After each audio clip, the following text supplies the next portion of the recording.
When I first met Claire, I thought she was a light I needed in my dark world.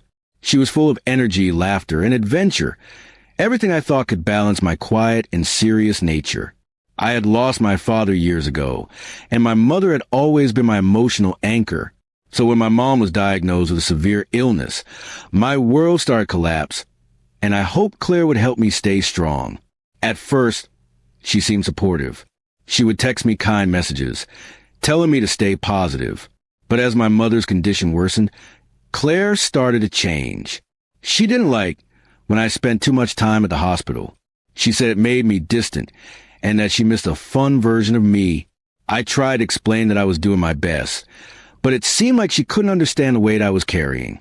A few weeks later, we had planned a short weekend trip that Claire had been excited about for months.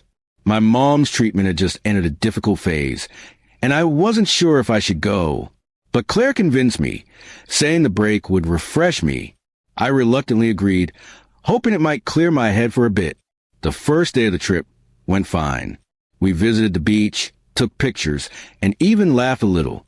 But that night, I got a call from my sister. My mother's condition had taken a turn for the worse, and the doctors were considering an emergency procedure. My hands shook as I listened to her explain everything. When I hung up, tears started to fall, and I sat on the hotel balcony, completely broken. Claire came out a few minutes later, holding a glass. She looked at me and sighed loudly, clearly annoyed. "Are you seriously crying again?" she said. "You've been sad for weeks. Can't you just stop thinking about it for one day? You're ruining the trip." Her words hit me like a punch to the chest. I stared at her, not believing what I'd just heard. My throat tightened as I tried to explain that my mom was the only family I had left. But Claire just rolled her eyes and said, "Everyone has problems, you know. You can't let this define you." Then she went back inside, leaving me alone under the cold night sky. I didn't sleep that night. I kept thinking about my mother lying in a hospital bed while I sat in a fancy resort with someone who clearly didn't care. By morning, I made my decision. I packed my bag quietly and called a cab. When Claire woke up, she saw my luggage by the door. "What are you doing?" she asked, half asleep. "I'm going home," I said firmly. "My mom needs me. And honestly, I can't be with someone who thinks my pain is an inconvenience." She looked surprised, maybe even offended. "So you're just leaving me here?" she asked. "You're being dramatic." "Maybe I am," I said, "but at least I care about something real." I walked out before she could say anything else. The cab ride back felt long, but I didn't regret a single mile. I reached the hospital that evening and stayed by my mother's side. Her eyes opened briefly when she saw me. She smiled faintly and whispered, "I knew you'd come." Those words broke me and healed me at the same time. I realized that love isn't about vacations or photos. It's about presence, being there when someone needs you the most. Claire sent me a few texts later, asking why I had to make everything emotional. I didn't reply.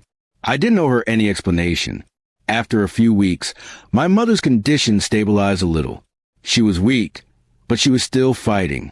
I spent every day helping her recover. During that time, I understood the difference between love and selfishness. Claire's version of love was convenient. It existed only when things were easy. But real love demands patience, sacrifice, and empathy. Months later, I saw on social media that Claire had gone on another vacation with new friends. She looked happy, posing in her perfect photos. I didn't feel angry. I just felt distant, as if that part of my life belonged to someone else. I had grown, and she had stayed the same. When my mother finally came home from the hospital, I realized how much strength she had given me all my life. She didn't need grand gestures. She just needed her son to be there. I promised her I would never again let anyone make me feel guilty for caring too deeply. Sometimes, when I think back to that trip, I'm actually thankful it happened. It showed me who really mattered and who didn't. It tore away the illusion I had built around Claire and left me with something far more real, the truth. In the end, I didn't lose anything by walking away from her. I only found myself again and remembered what love is truly supposed to look like.